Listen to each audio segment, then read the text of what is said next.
I think the language we use is really important. Hmm. No customer wants to be closed. No customer wants to be handled. No customer wants to be controlled.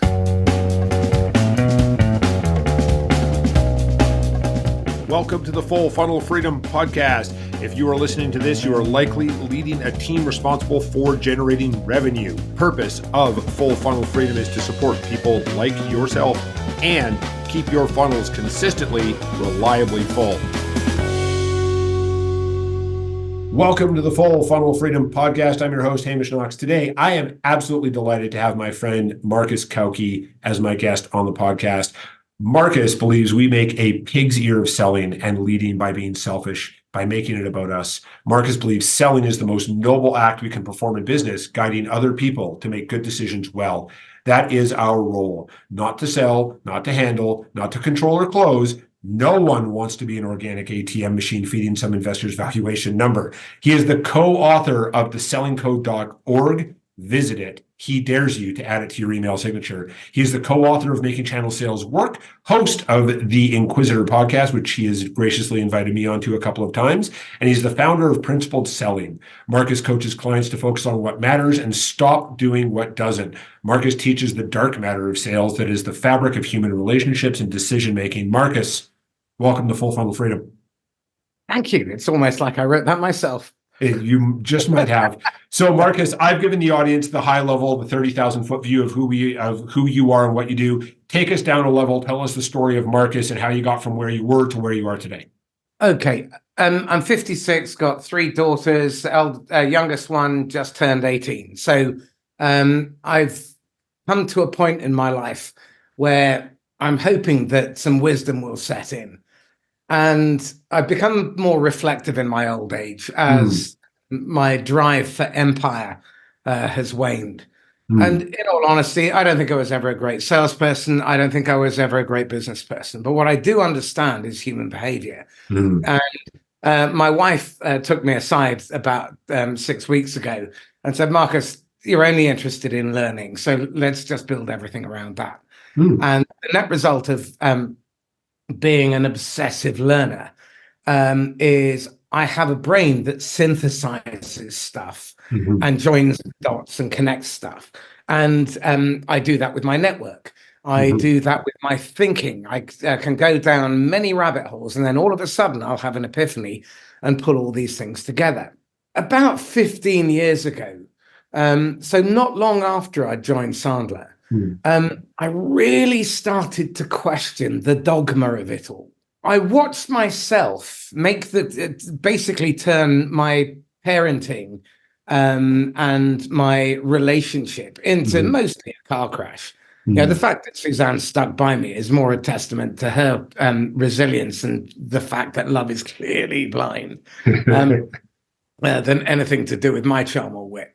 And I realize now that almost everything that I was taught to do, every idea that I bought into was really geared towards the consumption of more and more and more. And actually, it's an allegory for how the economic system works. The system is based on inputs and outputs. The input is money. The output is debt. And the whole system is set up so that asset owners take value from the system, and asset renters then have to put into the system. So I'm thinking this is all systems. And I was very influenced by a podcast I did with a guy called Bob Moesta. And Bob wrote a phenomenal book called Demand Side Sales. And this was an engineer who had 5,000 patented products he couldn't shift, that he developed and designed. And he worked out, well, maybe let's work out what it is that would motivate someone to move from where they are to where they could be. So that was an inspiration for me. Then another massive inspiration was a guy called Simon Bowen. Simon takes really complex ideas and distills them down into these beautifully elegant, simple mental models. Hmm. And these ideas kept distilling away, and I had this background with the channel book and my work with Sandler and questioning and all of this stuff. And it all started to coalesce. And what I've started to realize, and this is a heresy, so I'm ready for the fight. Pain, whilst it has its place, I don't believe has its place at all in either marketing or sales. Say more about that. I believe you can conduct an entirely pain-free discovery process. And we should welcome, and in fact, wherever possible, raise objections, because they are accelerators. And they're an invitation over the threshold and into the hearth. And so a question keeps going through my mind. How is it we seem to spend so much of our time filling the top of our funnel? And I had lunch with Dave Davies yesterday, and he was saying that he's got clients who have to go through 10,000 leads to end up with one customer. Oi. Now, in all honesty, that isn't the first or the worst that I've heard. Depressingly, that's pretty average. It's not wild.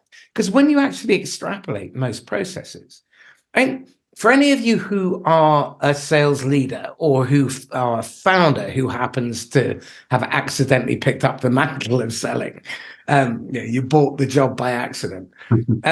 Anything that you do that creates friction with the buyer's brain and its natural desire to find safety and security. So I often talk about a concept, buyer safety. Simon Bowen introduced me to this concept. It got me thinking about the neuroscience. The problem with all sales methodologies that certainly were developed before the year 2000, there's no neuroscience to it. So it's largely based on Taylor and other management thinkers who looked at the world through the lens of it being a factory. Now, if you read Wealth of Nations, about 2/3 of the way through, Adam Smith actually says what you shouldn't ever do is give monopolistic or oligarchic power to a small number of what he called the mercantile classes, asset owners, because if you do, they will skew the system in their favor.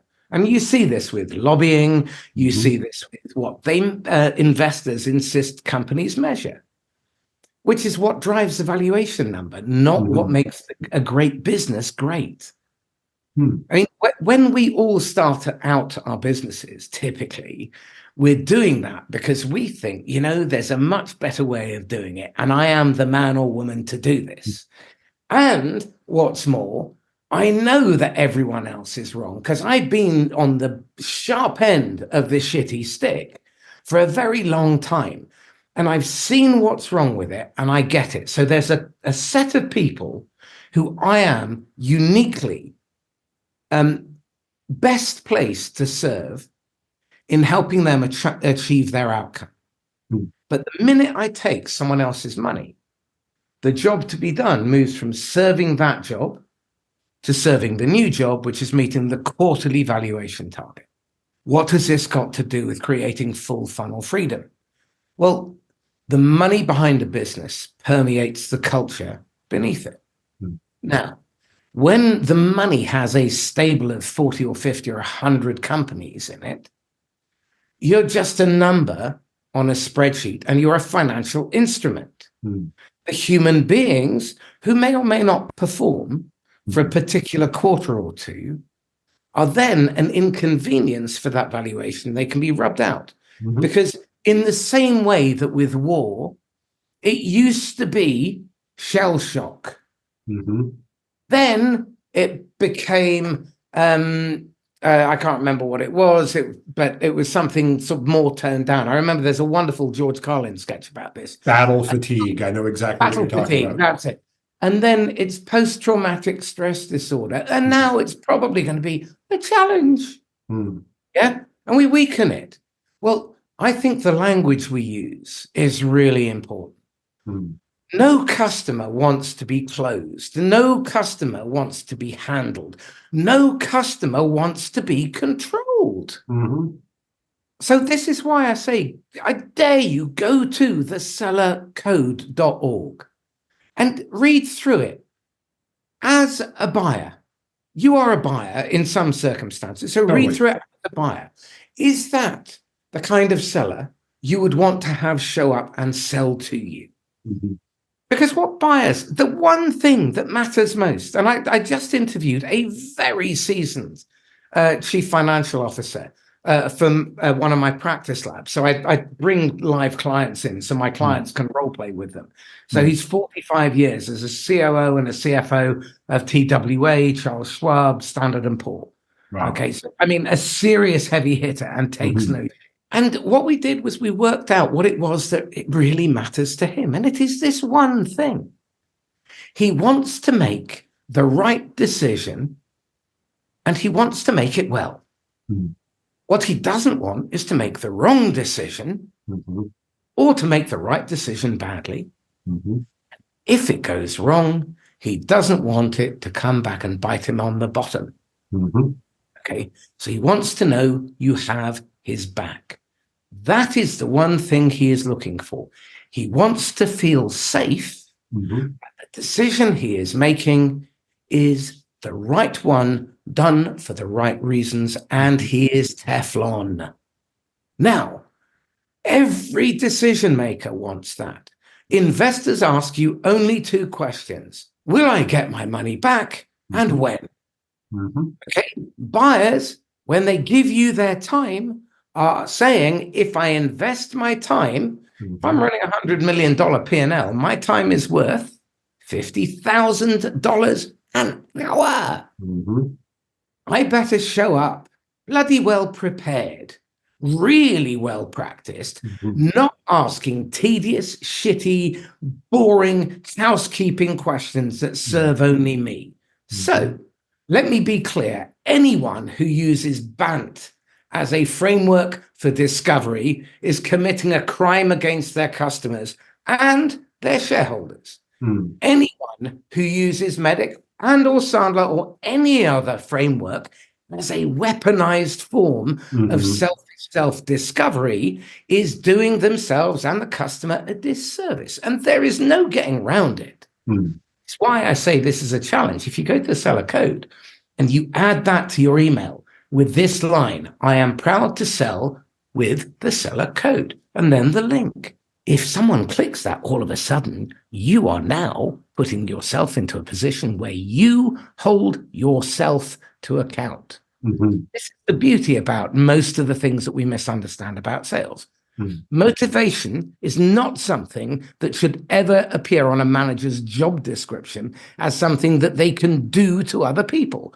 Motivation is an internal force. You cannot motivate. You can bully, bribe, inspire, lie to, coerce, whatever you do. But what you cannot do is motivate any more than you can convince. So stop trying to convince them.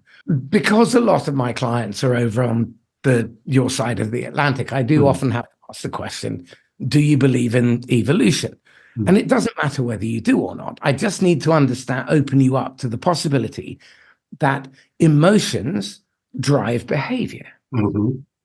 And we are creatures of programming to a large extent. We habituate. And if we're triggered through attachment or something else, we will behave in predictable ways.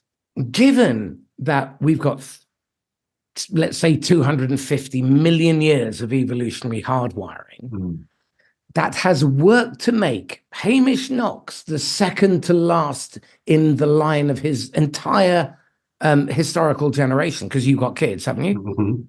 They don't have kids? I do have kids, yeah. Yeah, but they don't have kids. Not quite yet. No, they're 9 and 12, so a couple more years. So just let me stop you there. But I'm going to let you swallow before I ask you this question. They are the peak of your evolutionary line. Does that give you hope for the future? 100%, in my case. Excellent. Excellent. I'm delighted to hear it. You see, you're so much better as a human being and as a parent than I am. Excellent.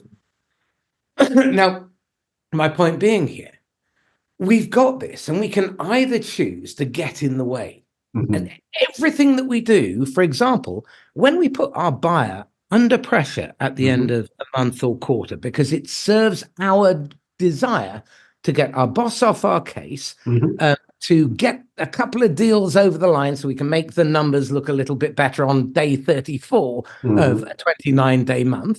Mhm. And we don't think about the consequential effects. Mhm. So huge amount of my work is, what's the ripple effect of this? And what do I do to make that not happen in the first place? So you asked about pain-free discovery. Mhm. Well, what if a miracle occurred and it was a year from now, Hamish, and everything had gone according to plan? Describe what that business will look like. Oh, great question. Great question for the leaders listening. And it's a fabulous way of, as a leader, coaching your managers to dispel their attachment to the shit that's getting in the way. Mhm. Because what comes next is, okay, so tell me what will be good about that. Mhm. Because I want them to anchor the imagination of a past future that has not yet happened. Mhm. And I want them to associate that with me. Mhm. But if I'm reminding them of their pain, Mhm. the next time, there's always just that little threat. And I am no threat to anyone. The way I've structured everything, I mean, I'm giving you the whole fit and shebang here. What I did was I analyzed all the sales training organizations, Mhm. all the sales leaders, thought leaders, all that kind of stuff. Mhm. I looked at all the methodologies and I looked at their strengths and their weaknesses. I did a SWOT analysis. And then I asked two really interesting questions. What is the strength in their weakness and the weakness in their strength? Now, why do I ask this? This opens up adjacent markets. It opens up the opportunity to have customer interviews where I'm talking and looking for unusual uses for my product or service, workarounds, people who are unhappy, Mhm. and learning to run to the sound of gunfire, because all of the good news comes in the bad news. Mhm. So that's essentially my philosophy. How do I stop doing the stupid things that I am creating, Right. the symptoms of downstream that I'm now paying a fortune to the McKinseys and Accentures? I'm buying software and data and overhiring. Let me ask you this one question. What if, with no additional resources, with no additional spend, you're able to 3x or 10x your business, hypothetically? Is there any reason why you wouldn't be willing to dedicate a couple of hours, and I bring my best thinkers and you bring the people who are really at the sharp end, not the ones with the status, but the ones who are really closest to the problem? Mhm. And at the end of it, we will map out a detailed Gantt chart of all the things that you need to do. I can then cost that out for you. And if you want to do it yourself, if you want to take it to your favorite consultant, ignore it Mhm. or bring me in, that's your call.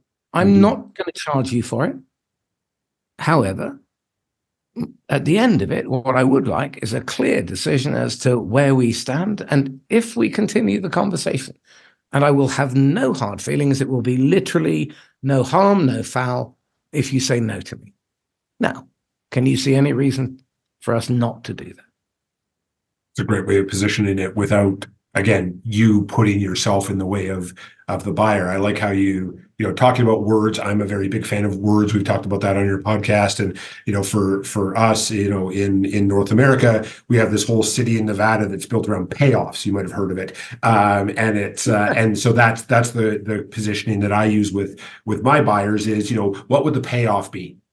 Because people love talking about payoffs, right? They love visioning. They love thinking about what happens if, I roll sixes. And then the other one that I hear a lot from sellers, especially, I hear it from sales leaders every now and then, is the word deal, right? I'm dealing with a client. It's like, well, Marcus, if I'm dealing with you, that's not exactly a positive thing.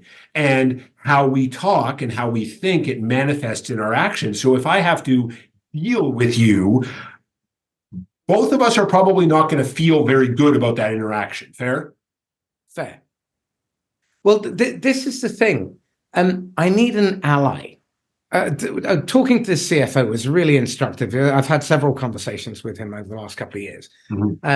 And he gets excited at the prospect of a salesperson coming in because they can help him understand. And there are 6 rules that I've developed.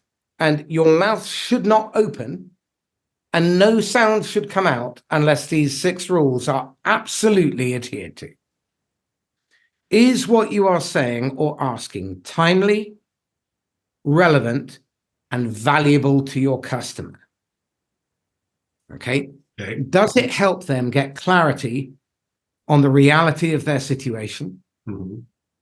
Does it help them understand what options are available to them fully and transparently with nothing withheld and everything that is material to them making a good decision being disclosed, and you advance them towards making a good decision That's it. If you ensure that everything that you do is planned back from their outcome and built with those premises, I use AI all the time to make sure that before I go in to meet a customer, I've dealt with all the things that I'm going to do to create the problem. And your friend, Amy Woodall, taught me this.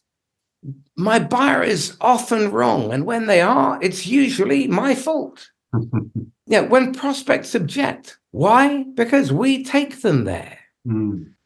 Everything that we do in sales that creates, and again, this is the evidence. Okay, so coming back to full funnel freedom, what if you could double your sales in the next 90 days without a single additional penny? In fact, you could cut the spending entirely on cold direct outreach and redeploy the time, the money, and the resources on a higher value activity. I love that, Marcus. And you and I could certainly nerd about this stuff all day long. We certainly have on a couple of your podcasts. I have a few questions for you before we wrap up today. And the first 2 I actually borrowed from you. So audiences, Marcus was the inspiration for these questions that you've heard for the past couple of years.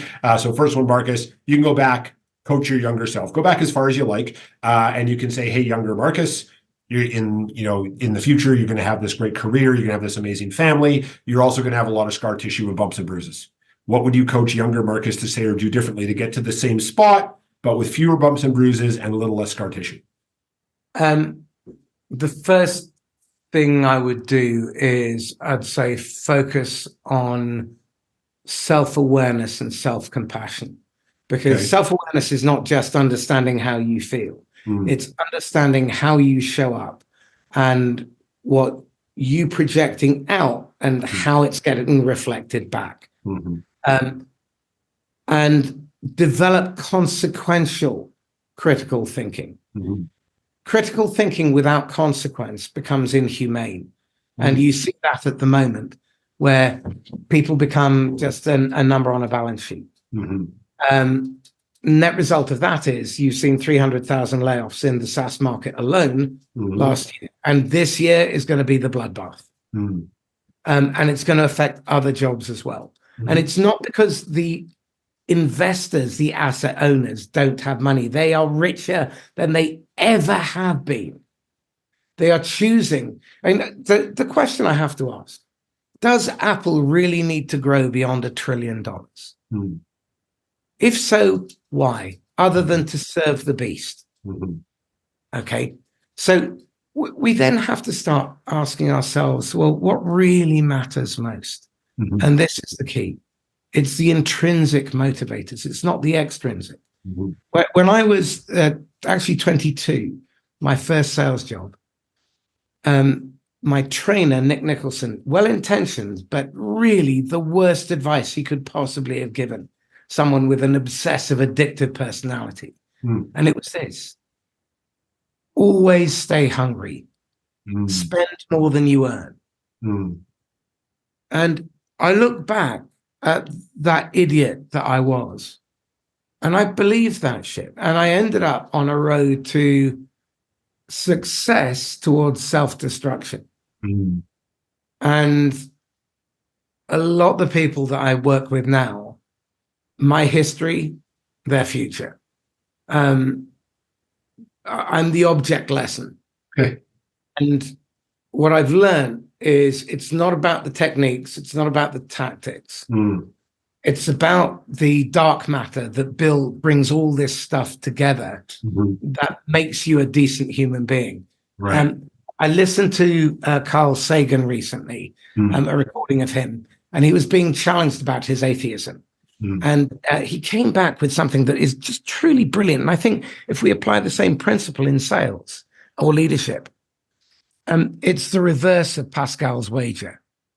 Sagan says, look, if there is no God and I hold myself to the highest standard, and I do so because I believe it is the right thing to do, if there is one, I suspect he or she may be quite forgiving. Now, this is why, again, I'm going to exhort you to go to thesellercode.org. I make no money from it. It is simply a way of attracting, engaging, and starting to enroll people into this mission to make sales the most noble act we perform in business, to make sales a force for good. And I genuinely believe it is a better way than going down the route of the Andrew Tates, the Andy Elliots, and the Grant Cardones of this world.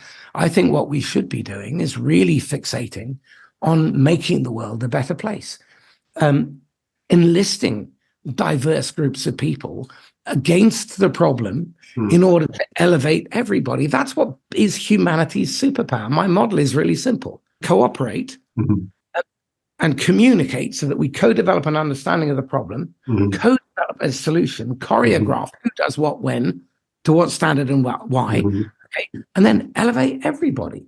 Now, those are evergreen skills. In a tough market, that's the stuff that's going to keep your business afloat. And this is why you need to look at your ecosystem and stop going direct. Cold calling, yeah, it works, but you got a 99.99% failure rate to generate revenue. That's the job to be done. Great advice for all of us younger selves and not so younger selves included. So Marcus, curious, you are an avid learner and your consumption of books is quite legendary.